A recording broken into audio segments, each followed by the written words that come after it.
Welcome back, everybody. This is Charlie Stern. You're watching 914 Wired. And this is a video podcast where we talk about politics, education, and culture and all things that impact life in Westchester County. My partners in this endeavor are Ardina Seward and Peter Moses. Good morning, everybody. Good morning. And yes, good afternoon. You're right. It's been afternoon for a few hours. Thank you for the reminder, Peter. So what we're going to talk about today is a continuation of our discussion of what's going on in the village of Mamaroneck. And what's not going on. And what's not going on in the village. And what's not happening in the village and in between.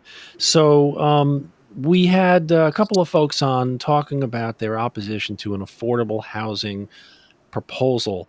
And but today we've got two members of the village board of Mamaroneck, Young and Leilani Yizar-Reid. Both of you are return people on this show, so thank you very much for coming back on here again. Ardina, why don't you take it from here? Yeah, well, first of all, I want to thank our guests for being on. Lou, who I've known for decades. We used to work in the trenches together and fight in the trenches together too.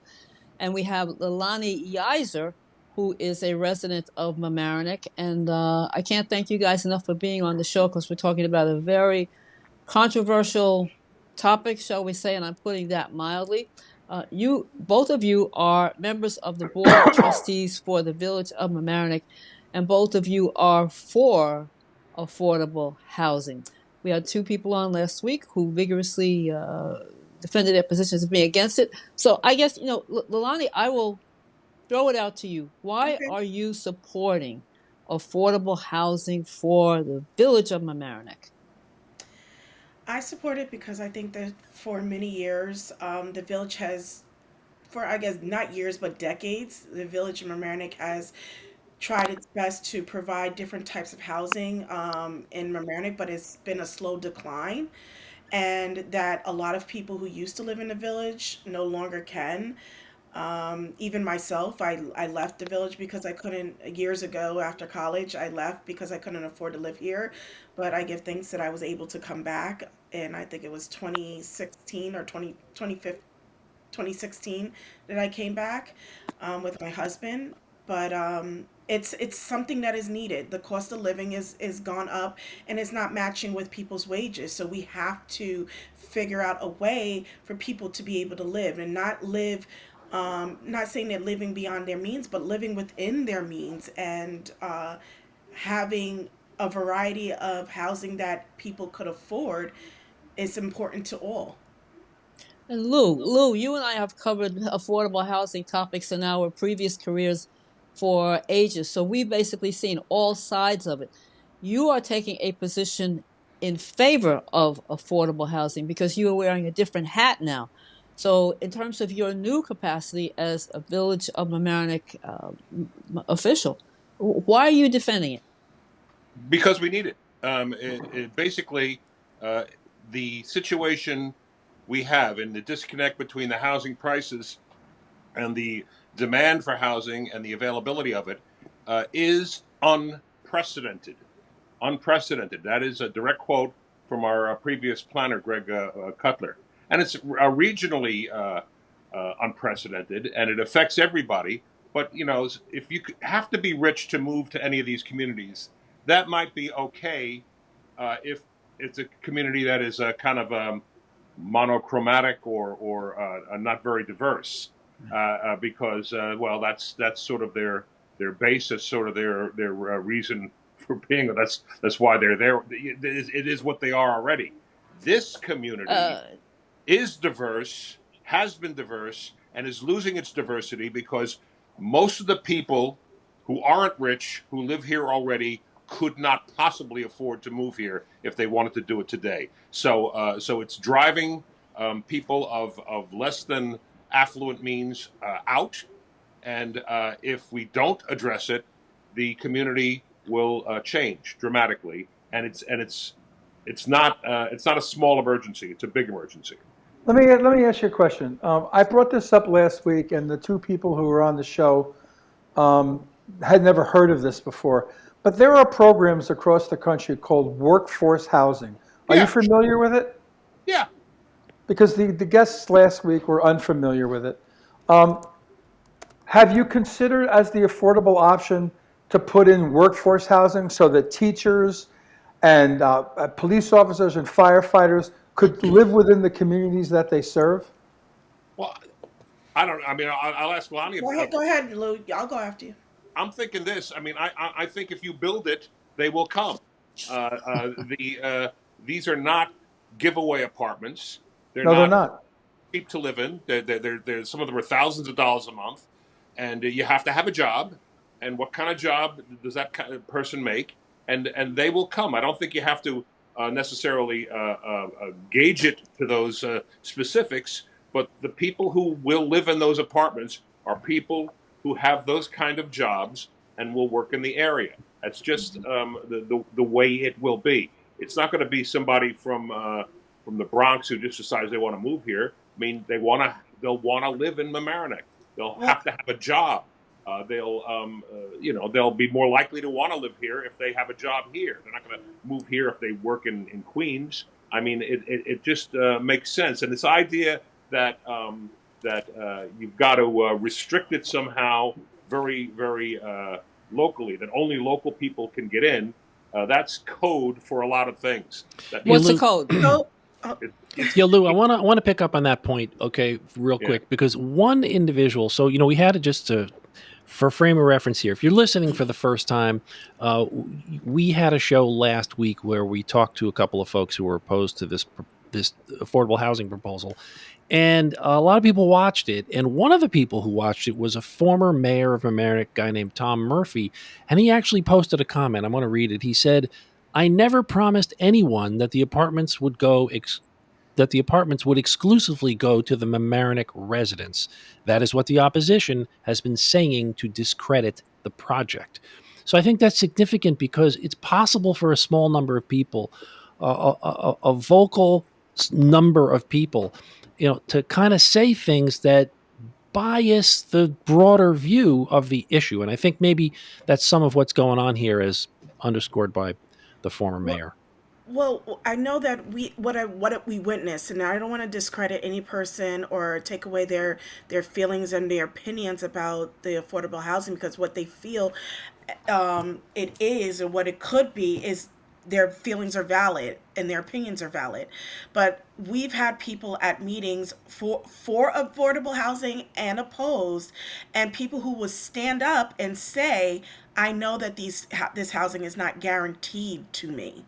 Mm-hmm. And then you will hear in the next breath they're telling you that you're going to get it, and like nobody has said anything. So what I personally would appreciate is just when we do speak about something, is speaking based upon how you feel or what your opinion is, not based upon what you think the general opinion is. And how do you think those facts get out of hand in the first place? How does the cat get out of the bag?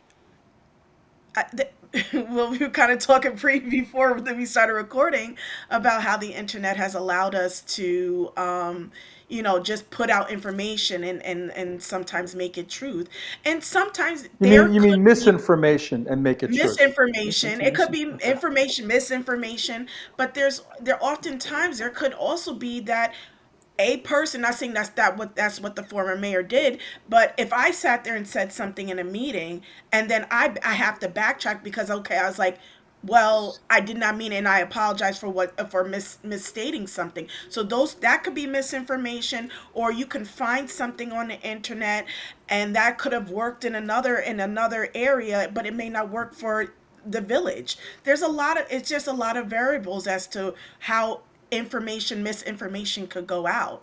But Okay. it also could be based upon people's real strong opinions about something, and that's the truth that they want to put out.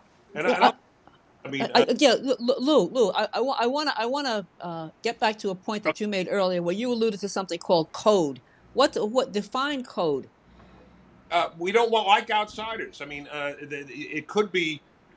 Well, there's certainly a racial element to it, but What's the racial element? in the community, there is a whole. I've been here all my life. I don't like newcomers, kind of a thing, and don't tell me how to do things because I grew up here. I mean, I think that's fair, isn't it, Leilani? I don't necessarily think that's all about racial, because that also could be about Some newcomers. There's a lot of there could be people who've been here for a long time who have a who can or who may have an issue with people who are new coming in. So I don't know if that's solely based upon ethnicities of people Ethnicity. coming in. but you get a longing for the good old days, Hmm. make America great again kind of thing. I'll Mm, tell you this. We did, and the previous mayor, and I'll include myself, not Leilani so much, or Manny, because they came in only this year, but we did a dreadful job of Last preparing year. for this project. We didn't prepare them. We didn't anticipate the level of feedback of pushback we were going to get, and the opponents weaponized that natural anxiety and drove wedges into what is a very good proposal that's very positive for the community, and they they did a pretty good job of weaponizing anxiety over flooding. How could you work on affordable housing if you haven't fixed flooding? Which is like saying, how could you work on a cure for cancer if you haven't solved world peace? I mean, Right. it's it weaponizes people's natural anxiety, and we gave them the opening. We're guilty of that, but we have to fix it now. So it's a recurring story, Lou. You've been on this program talking about flood mitigation several times. There was a Many, big many flood. times, actually. There was a big flood mitigation story in Pelham, and we had the mayor of Pelham on here recently. And one of the interesting things he said echoes what you just said, which is it's possible for a small number of opponents to appear much larger than they really are. mm. And how do you think that gets out of control? And what could you have done differently? I mean, you're bold, and I appreciate your being forthright that there were things that weren't teed up perfectly. If when these kinds of things are teed up right, how does it go? Can I answer, What Lou? does that look like? Oh, good. Please. Yeah. No, no, he asked you. Go ahead. Go ahead. He asked you. No, no, no, no. I want to hear Lalani's take on this. I think one of the things that we could have done, which we did later on, is send out a survey to the public, Yeah. um, asking them about any questions that they may have about what is affordable housing, because if they did not know what affordable housing or housing that is affordable, the definition, if they had questions about that. And then also within that same survey was questions about the two proposals that came in. So if they just had questions, they could send them in. Mhm. If we would have done that earlier, maybe not sure if that would have sufficed, but maybe that would have alleviated some concern. We also could have pushed out more information throughout last year. From I think when we started the conversation was in I think March. We kind of started the conversation, but really little by little, even us as a board and as a village, putting out information about what affordable housing is. We could have done some preemptive work, Mhm. but it's I am not sure if it would have helped or not helped, because the strong opposition has been the face front, camera front, the loudest voice. And that's not to say that there's other people who do not have a voice. They just haven't necessarily been on camera or at our board meetings. We've heard from them. They sent in emails. They talk to us personally, that are in favor, but they are not at our board meetings, And providing that opinion. they've been intimidated as well. I mean, there's an Yes. intimidation factor here. Somebody who gets up and speaks for this gets catcalled from the audience. There are groups of people who hang outside the meetings, and there was incidents outside the meetings on two different occasions Mhm. that required response. It's it the vitriol and the intensity of this tells you there's something else going, that it's not just about parking. It's not just about traffic. It's about something else. There's a Okay, nerve. but you keep alluding to that. I hate to belabor the point, but you Okay. keep alluding to that something else, and I have a feeling that it's moving towards a direction of race and culture.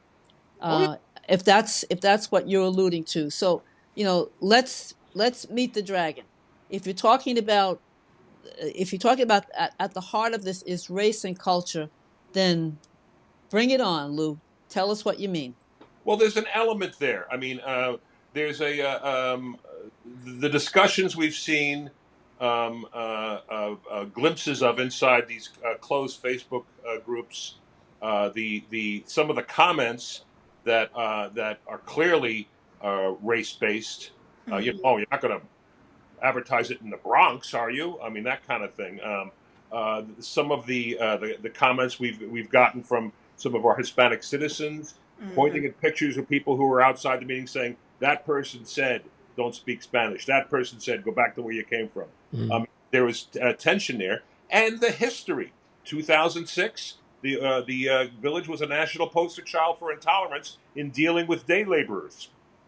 Everybody forgot about that. There were people on the board who called day laborers locusts. Who, that there is a history there that is not pleasant and not something that can be simply wallpapered. Let alone that Mamaroneck School District last year just got the Attorney General's, this New York State Attorney General's report about the racism that was going on in the Mamaroneck School District. So things overflow, and it doesn't just start with our kids. So it's not that it's not there, and it would be really remiss if people kind of say that it's not there when it's there. It is there, and it's been there. Well, then my question is, since we know that's true, why are people so reticent to say it? Yeah. To say what? Why are people so reticent? And Lou, when you comment on this, it was a little couched. Ardina had to draw it out a bit.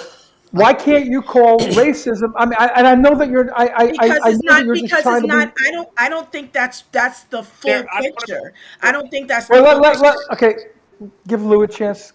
Oh, I'm sorry. I'm sorry. Concerns about this project, and there are certainly things that need to be questioned about parking and density and all that stuff. Absolutely. Right. Right. So simply because, and you know, I don't know, you can look to your left when you're in a fight and not like the person who's fighting with you. And I Right. know there are people who have questions about this project who are really uncomfortable with the allies they have. I get that, and I don't want to dismiss their concerns. I don't. Right. Understood. But those people are front and center and are amplifying the vitriol, and that's a fact. It's a Yeah. fact. I don't know if you listened to the show or watched the show last week, but one of the lines really resonated with me, and I think it also resonated with Ardina and Charles. One of the guests said, "Not here, not now." And my answer always is, if not here, where? If not now, when? They never have an answer for that. No, The they answer they don't seem to. Yeah, and But also for me, the reason why that particular remark was so resonant was because it has echoes of integration, the 1960s, 2468. We don't want to integrate. It's that all over again. But you know Ardina. something. But let's not make it into a black and white issue, because to be fair to the people who oppose it, there are issues of parking. There Yeah, there are are real issues. issues. There are issues of. Flooding. And Lou, you had corrected me before about a statement that I made last week saying that it would overburden the school system. So let's decipher those issues also, besides the issue of racism, which, frankly, folks, has been a Mamaroneck and continues to be a Mamaroneck. Not But as And much as it none of us, was. but none of us are Yeah. saying, that there aren't other issues that are part of the conversation. Right, We're but this is saying why I that don't want to but give. the racism part does need to be front and center along with the other issues. Right, it is It a has to be component processed, of. It is Ardina. a component of. That has to be processed because But that we doesn't. look at I the don't. issues we talk about on this show: education, housing, employment. Right. The issues of race and they run through every single one of them. And until there's some kind of I guess what they called it in South Africa, truth and reconciliation. Until there's something like that here, we're going to continue to choke on the spit of that problem indefinitely in everything we try to accomplish ever. Right, but we can't allow it to overwhelm the discussion because there are other components of the issue. In fairness to the people who are opposed, and some of those components are you don't have enough places to park. If you have Right. a business downtown, frankly, you're going to get PO'd if you drive up and and your potential diners can't find a place to park. So Lou, Okay. Leilani, So somebody Leilani want to was warn us about that? Leilani wanted to talk before. Let's give Okay, her go another. ahead. no, no, no. I think Ardina is correct. Like we can't you know, race is a part, and it's always going to be a part. And like you say, there's nothing new underneath the sun. I Right, also believe that there is like there's this class system that is happening, in terms of a person with a you know with a possibly low or can't afford anything. Like we don't want those type of people in the community. I'm not right. saying that that's what's been said, but I'm just saying that there's so many different factors. But then there are the other factors, which is like the parking, the flooding that we still do have to address. Now, when it comes down to the overcrowding in the schools, and especially what with our elementary school, which would be if the hunter tier is built in the hundred. If the proposal is built in the 100 tier, those students will, if they're elementary, will go to MAS. MAS also holds a very special program, a very wonderful program called Dos Caminos that Mm. houses kids from Largemont and the town of Mamaroneck because it's the only program that is in the one school elementary school district, one elementary school in the Mamaroneck school district that houses the majority of Hispanic kids, but all kids could attend that program. So you have that issue, which I understand why MAS is overcrowding. Then you have, you know, if the hunter tier does go, if the proposal does go up, it's not guaranteed to say that there are going to be all those kids are going to be in elementary, or all those kids are going to be in middle, or all those kids are going to be in high school. You don't know, and then based upon the data that our former Yeah. planner, the data that he showed is that out of all the developments that have come up in the past decade or so, 12 and currently 12 kids are in our school district. 12 for rentals. Right. Yeah. 12. So So so and then if you get down to parking, the possibility of if we do develop a apartment on Hunter Tiers, the money that we can get could be we can build another parking structure because we do understand that parking is a serious issue. It's a serious issue because we have revitalized our downtown. Our downtown is like it's a nice spot that I hear Yeah. from people. Even I work regionally, people in our region love to shop in our to go to restaurants right. in our But downtown, couldn't you ask the developer to mitigate that problem by building some additional parking elsewhere? and elsewhere we haven't discussed that. But then this is also the problem. We have been stopped. We have been. It's like this whole process has been kind of been pushed. As like there's been such pushback that we haven't been able to have a decent conversation Right. or Wow. to So it's even just get mired down. Well, information. Leilani, then that comes back to what we were talking about a minute ago. Why is at some point the the good folks of Mamaroneck voted for Lou and Leilani, and I gather there's another board member, Manny, who's in favor of at least entertaining some kind of affordable housing proposal. Mhm, There are affordable housing advocates, supporters, allies in mhm, that community that want to do something about this really significant social problem that exists in Mamaroneck and a lot of other places. mhm. You got to be able to get to second base with it. Yeah. This is too much. This is too much. If the thing dies before it even gets to first base because of a vocal group of people that don't really have a root in a fully rationalized argument, although you're acknowledging parking, you're acknowledging the schools have to be addressed, and so on and so forth. But those issues can all be addressed if there's a common uh, belief that this is a social problem that needs to be addressed because we're here alone. There isn't you know the federal government's not going to solve this problem for Mamaroneck. The federal government, the state government is not going to send state troopers down here to force you to build affordable housing. It's got to come from Mamaroneck.